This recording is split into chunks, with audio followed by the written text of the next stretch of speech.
एक दुकानदार के तोते का वाकया। एक दुकानदार ने एक तोता पाल रखा था जो बहुत सुरीली आवाज़ और सबज रंगत वाला था।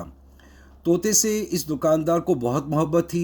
ये तोता खूब बातें करता और ख़रीदारों को खुश करता, और जब दुकानदार ना होता तो दुकान की हिफाजत भी करता। एक दिन दुकानदार मौजूद न था कि अचानक एक बिल्ली ने किसी चूहे को पकड़ने के लिए हमला किया। इस तोते ने समझा कि शायद मुझे पकड़ना चाहती है।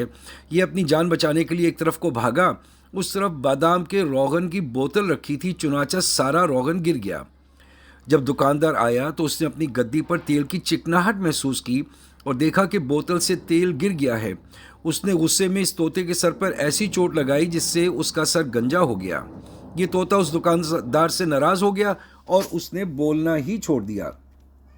तोते की इस फेल से दुकानदार को सख्त परेशानी हुई और बहुत नदामत भी हुई कि अब मैं क्या करूं, क्योंकि दुकानदार को उसकी बातों से बड़ा लुत्फ मिलता था।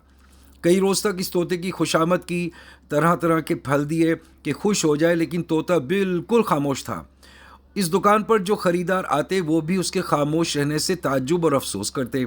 एक दिन उस दुकानदार के सामने से एक कंबल पोश फ़कीर सर मुंडाए हुए गुजरा तो ये तोता फौरन बुलंद आवाज़ से बोला, ए गंजे, तू किस वजह से गंजा हुआ है?